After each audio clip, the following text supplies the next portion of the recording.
So Van Man's had to reverse out because he's beeped like crazy because Range Rover boy decides, nah, this is my alleyway now. I am Jack's raging spleen. I am Jack's extreme shot of adrenaline into my bloodstream. I spent 40 minutes with my bank because I tried to rent a car today for a week to go and do adventures. 45 minutes with incompetent people. And my reward for an hour on the phone is that they've taken the block off my account, so now I can use my card again, as was hopefully the way it should have been from the start. Check out the chrome metal hood. So I saw the driver. He came out and had a look. Hello sir, how are you? He came out and he's a very small man, which you have to compensate with a very large car. Now that's it. And we're on Lizard Street. We're on Lizard Street. Hey, sunny Piccadilly Gardens. The revelation's coming out of Nottingham. For the international audience, we had a horrific attack in. Hello, how you doing? We had a horrific attack in Nottingham a couple of days ago. 3 dead, 3 wounded. Crazy knife man, and then he was driving the van of peace. Now the latest from the mainstream media is that it's a mental health issue. The guy was suffering a mental health episode, and this country, it loves it. Oh, hello. This country loves just releasing crazy people out onto the street.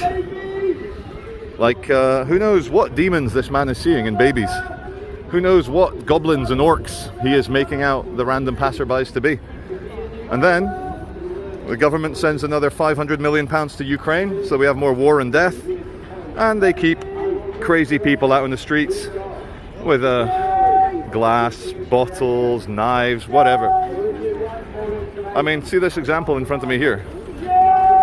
He could snap at any moment. All it takes is the right hallucination and the right blast of testosterone and adrenaline, and he's off. But hey, it's okay. It's just part and parcel of living in a major city, guys.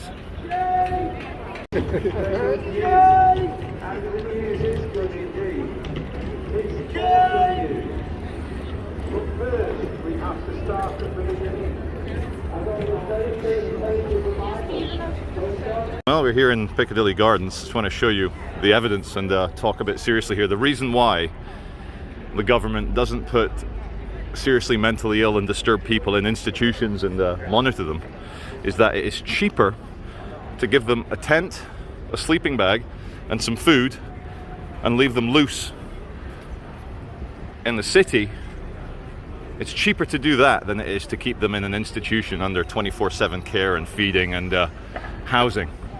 So, atrocities will take place. Beautiful, innocent people will be murdered. And the government's like, well, we got to give more weapons to Ukraine. Viewers of this channel deserve the best views. Not just political views, psychological views, spiritual views, but real views. A view to a kill. A view to a thrill. A view to Piccadilly bus station. That's where the tailored suit Spartan beat up the Spitter. A million other events here happening. There's my bus stop. And yeah, last time I came up here with a photographer called Ryan, and we got chased out by two not allouds. And it was very awkward. We're in the lift with them, and they were shining their torches in our faces because we were still filming in the lift, and they wanted to attack us. We wanted to put them in their place, but it didn't happen. Anyway, the Gardens is now a drinking establishment, which is what you need with all the druggies walking around. And my name's Charlie Veach, and you're watching the Charlie Veach Show. There's a view up towards Piccadilly train station. We are on Portland Street here. Portland, Oregon. And I think there's a YouTuber called Absolute Audits staying in one of these hotels. That reminds me, I need to get in touch with him. You better get some golf shoes. impossible to walk in this muck. Something's feeding these lizards meat. My blood is too thick for Nevada. And where the fancy is my Samoan lawyer? Some kind of high-powered mutant. It's still not a tram. On the tram line. What's that? There's children in that van. Did you see that? There was 2 men and a small blonde child. Is that normal?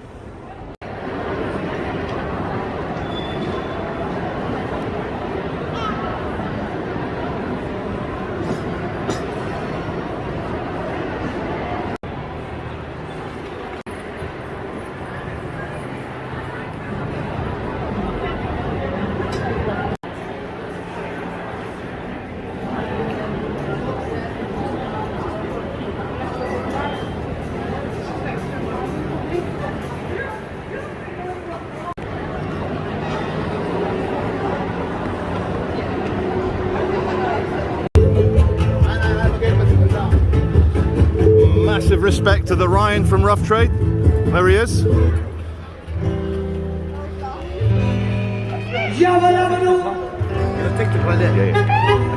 Nice one, man. Yeah, say hello. Hi. Hey, why are the cops here? Are they for you? Yeah. Hello, sir. How are you? Look at this. Look at this gentleman. Let me just. Come and a half, chef.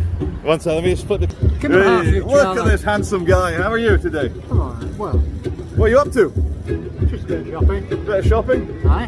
Brilliant. Well, stay happy. I better chase the cops. See if I can get some drama. Take it easy. Thanks for watching. See ya.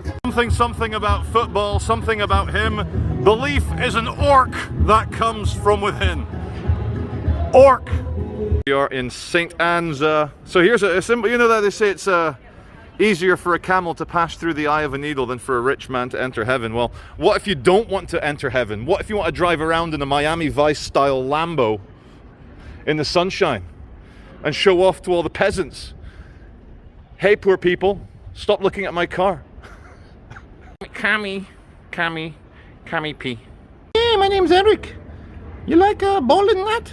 Buy Breitling, be orc like me, good. Since the Nottingham attacks, I'm seeing more and more regular patrols by the armed Volvo and BMW big police cars.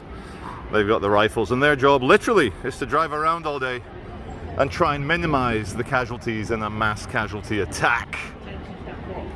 And seeing a lot of unconfirmed reports out of Nottingham. Still an absolute tragedy. We now know the victims. I hope the injured all survive without any permanent damage. But it's such a nasty tragedy, and I reiterate what I was saying earlier in this video. Why are we allowing insane people to walk around? And why is this country perceived to be so soft on crime to the point where there is no, what's the word I'm looking for? There's no preventative force in the mind of criminals. Fuck it, it'll be worth it. I'll only get 5 years in jail, it'll be worth it. And that's how they think. When I lived in Saudi Arabia in my early teen years, there was virtually zero crime, no theft, nothing like that, because why would you steal even money when the penalty is having your hand chopped off? You just wouldn't do it. But in Britain, there's no penalty for trying to shoplift. None at all. You get banned from the shop that you were shoplifting from. Oh, great. Oh no, terrible. That'll really put me off doing it tomorrow. The word I was looking for earlier was deterrent effect. There is no deterrent effect on criminals when they see that the jail terms for big crimes is quite short. You know, you go, well, I could work in a fast food job or in an office for a decade and get fat and miserable. Or I could rob a bank and the prison sentence would have been less than I would have served in the office. It's a bit busy, and it's busy. This is just a social experiment to see who's going to let the Mercedes out. Who's going to let them out? There's a few people. There's a Peugeot straight ahead, turning right up ahead. Taxi man, he says, nah. Toyota boy, he's like, yeah, go on then. Okay, well that was exciting. Yeah, tune in next week where we're going to watch some paint dry on a wall in Norway. Well, temperatures are back down to normal, about 25 degrees Celsius, not 28 to 30, which is way too hot. The guy here from Capital FM with his microphone. Regular viewers will know these barriers on the back of the Crown Court, and they still mystify me. It's an easy going in, a harder going out, which I guess when you're trying to maintain prisoners in their cells is probably how it should be. Regular viewers will also remember here the giant air conditioning units that they had to truck in from far, far away because it got stifling in the courts last year when it got up to 36 degrees. And see these nice long tubos? They would transfer all the air from the machines into the various buildings that they wanted to cool down. And this is just some random back entrance here. Nah, we got no focus. No focus, not, what? That'll do, ish.